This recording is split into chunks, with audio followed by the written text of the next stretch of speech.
Hello friends, आज हम एंक्लेक्स RN के एक इम्पॉर्टेंट टॉपिक के बारे में डिस्कस करेंगे जो कि है मेंटल हेल्थ नर्सिंग के चैप्टर से एग्रेशन एंड वायलेंस। दोस्तों, ये टॉपिक एंक्लेक्स के पॉइंट ऑफ व्यू से इम्पोर्टेंट इसलिए है बिकॉज जब भी क्लाइंट एग्रेसिव होता है, क्लाइंट जब एग्रेसिव होता है, गुस्से में होता है, तो वो सेफ्टी रिस्क पोज करता है फॉर हिमसेल्फ और herself and for others around him. So due to this safety risk that aggressive client pose, NCLEX like to ask you question from this particular topic। दोस्तों, इस topic के अंदर से एंक्लेक्स आपको question कर सकता है about therapeutic communication, okay, also about safe environment. So you have to keep this things in mind to answer perfectly in your NCLEX exam. Also identify this cues. NCLEX अगर आपको case study type question देता है तो उसके अंदर इस type की cues भी देगा जिसके बेसिस पे आप आइडेंटिफाई कर पाओगे कि क्लाइंट एग्रेसिव है, तो उसके लिए फिर कौन से इंटरवेंशंस आपको इम्प्लीमेंट करने होंगे, ओके, जिसके अंदर therapeutic communication, safe environment and restrain only if imminent danger. Friends, इस टॉपिक को मैंने आपके लिए बहुत ही ज़्यादा कॉन्साइज कर दिया है और फोकस्ड एंड सिस्टमेटिक प्रेजेंट किया है ताकि आपके लिए इन्फॉर्मेशन को रिटेन करना और एग्जाम के अंदर उसको यूटिलाइज करना ईजी हो जाए। सबसे पहले आपको करना है आइडेंटिफिकेशन ऑफ पेशेंट और क्लाइंट हु इज एग्रेसिव। तो वो कौन से क्यूज है, कौन से क्लिनिकल फाइंडिंग्स है जो आप देखकर पता लगा सकते हो कि क्लाइंट इज एग्रेसिव। इसमें सबसे पहला है इरिटेबल।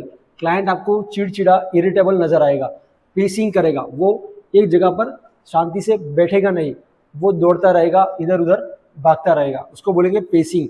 शाउटिंग, चिल्ला के ऊंची आवाज में वो बात करेगा। पोस्चरिंग डिफेंसिवली, मतलब क्लाइंट डिफेंसिवली पोस्चर करेगा, इस तरह से अपने जो फिस्ट है उसको क्लेंच करेगा या फिर ऐसी पोजीशन शो करेगा जो डिफेंसिवली लगे या किसी के ऊपर अटैक करने की पोजीशन शो करेगा, तो उसको बोलेंगे पोस्चरिंग डिफेंसिवली।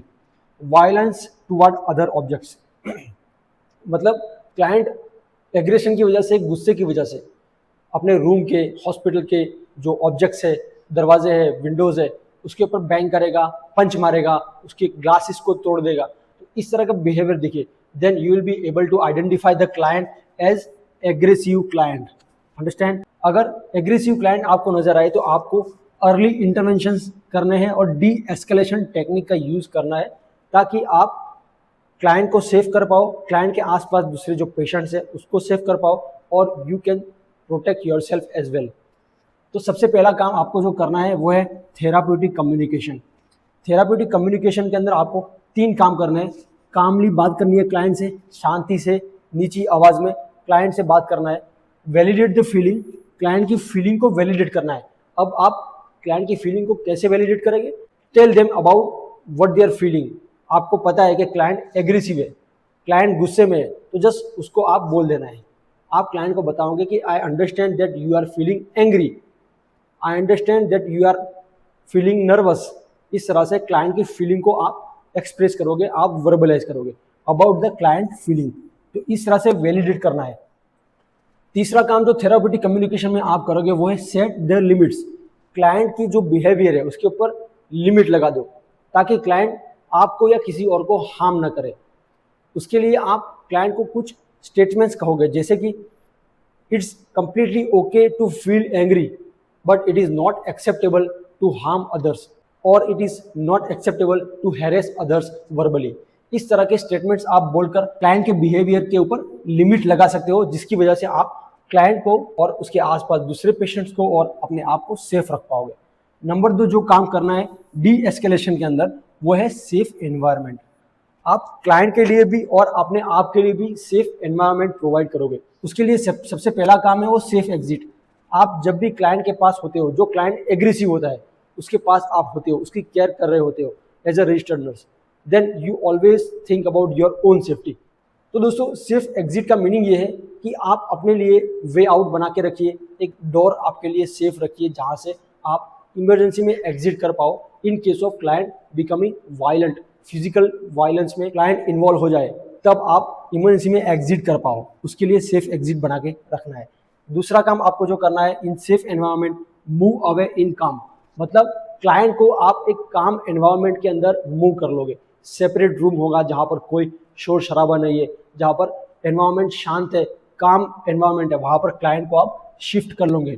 तीसरा जो काम आपको करना है इन सेफ एनवायरनमेंट वो है +1 स्टाफ। आप एग्रेसिव क्लाइंट के मॉनिटरिंग आप अकेले नहीं करोगे, आप अपने पास एक और स्टाफ रखोगे फॉर सेफ्टी। अंडरस्टैंड, ये आपको याद रखना है। तीसरा जो काम आपको करना है वो है restrain only if imminent danger. मतलब एग्रेसिव क्लाइंट कभी भी वायलेंट हो सकता है, एज वी ऑल नो, कभी भी फिजिकल वायलेंस में रिसोर्ट कर सकता है। तो ऐसी सिचुएशन में एक सेफ ऑप्शन आप यूज कर सकते हो with doctors order is restaurant. लेकिन दोस्तों रेस्ट्रेंट के अंदर आपको एक बात याद रखनी है, never use restraint as a first option for aggressive clients. Understand, first use verbal de escalation. मतलब आप इस तरह के थेराप्यूटिक कम्युनिकेशन सेफ एनवायरनमेंट बनाकर क्लाइंट को आप समझा सकते हो, वर्बली डी एस्केलेट करने की ट्राई कर सकते हो। अगर योर वर्बल डी एस्केलेशन या less restrictive D escalation techniques fail हो जाती है, या क्लाइंट वायलेंट हो जाता है, या इमिनेंट डेंजर पोज करता है अपने आप को या दूसरे स्टाफ को या उसके आसपास के दूसरे क्लाइंट्स को, तो आप फिर रेस्ट्रेंट का यूज कर सकते हैं with HCP order. Health care provider के ऑर्डर के बाद आप रेस्ट्रेंट इंप्लीमेंट कर सकते हो। तो ये हो गई बात एग्रेशन एंड वायलेंस। इस कंडीशन में आप कौन से नर्सिंग इंटरवेंशंस इंप्लीमेंट करोगे, डी एस्केलेशन टेक्निक्स क्या होती है, तो इस तरह की चीज़ें आप इंप्लीमेंट करके you can keep your self and other client safe in case of violent and aggressive client. Okay friends, that's it for today. See you with another topic in next lecture.